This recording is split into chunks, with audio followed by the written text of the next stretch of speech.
আসসালামু আলাইকুম প্রিয় দর্শক, আপনাদের সকলকে আরও একটি নতুন ভিডিওতে স্বাগতম। প্রিয় দর্শক, আপনারা দেখছেন ইজি ম্যাথ উইথ বাইজিৎ, সাথে আছি আমি বাইজিৎ। আজকের ভিডিওতে আমরা আলোচনা করব উত্তম চরিত্র গঠন। উত্তম চরিত্র গঠনের প্রথম পরিচ্ছেদে রয়েছে ওয়াদা ভঙ্গ। সে বিষয়ে ইতিমধ্যে আমরা একটি ভিডিও আপলোড করেছি। আজকের দ্বিতীয় ভিডিওতে আমরা ওয়াদা এর কয়েকটি উদাহরণ নিয়ে আলোচনা করব ইনশাআল্লাহ। চলুন আলোচনা শুরু করছি।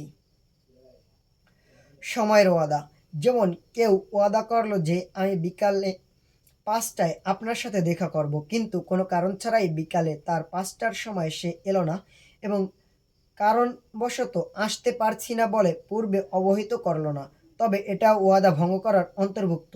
এরূপ করা সম্পূর্ণ হারাম ও কবিরা গুনাহ। এখানে একটি সময়ের ওয়াদা বলা হয়েছে যে কোনো এক ব্যক্তি মনে করেন আপনাকে একটি সময় নির্দিষ্ট করে বলল যে অমুক সময় আপনি আমি আপনার সাথে দেখা করব, কিন্তু সে সেই সময় সেখানে আসলো না, বরং সে কোনো কারণ ছাড়াই আসলো না এবং কি আপনাকে সেটা জানালো না যে আমি এই কারণে আসতে পারছি না। এটাও অবশ্যই ওয়াদা ভঙ্গ এবং অবশ্যই এটা কবিরা গুনাহ। তারপরে হয়েছে 2 নম্বরে কাজের ওয়াদা। যেমন কেউ ওয়াদা করলো যে আমি 10 দিনের মধ্যে কাজটি করে দিব, কিন্তু 10 দিনের মধ্যে সে কাজটি করলো না। এটাও এক ধরনের ওয়াদা ভঙ্গ। পূর্ব অবগতকরণ ব্যতীত কোনো কারণ ছাড়াই এরূপ করা সম্পূর্ণ হারাম ও কবিরা গুনাহ।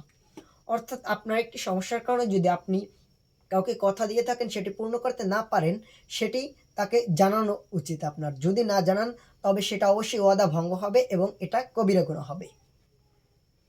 লেনদেনের ওয়াদা, যেমন কেউ ওয়াদা করলো যে 5 তারিখে আপনার পাওনা পরিশোধ করব, কিন্তু 5 তারিখে তো দিলই না এবং সরই ওজরে দিতে পারছি না এ মর্মে পূর্ব থেকে সে অবহিত করল না, এটাও ওয়াদা ভঙ্গের অন্তর্ভুক্ত।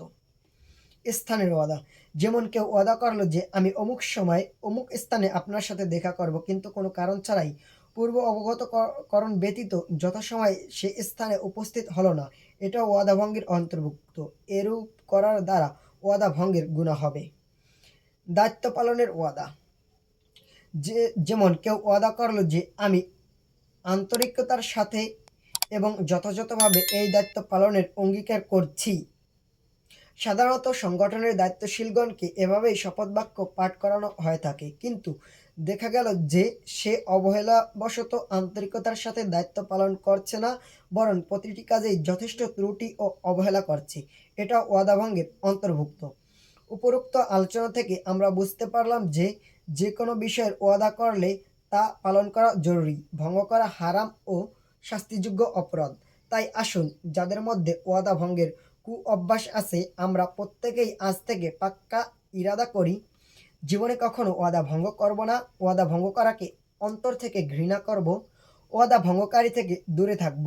ওয়াদা ভঙ্গের মাধ্যমে অতীতে মানুষের যেসব হক নষ্ট করেছি তা অবশ্যই ফেরত দিব।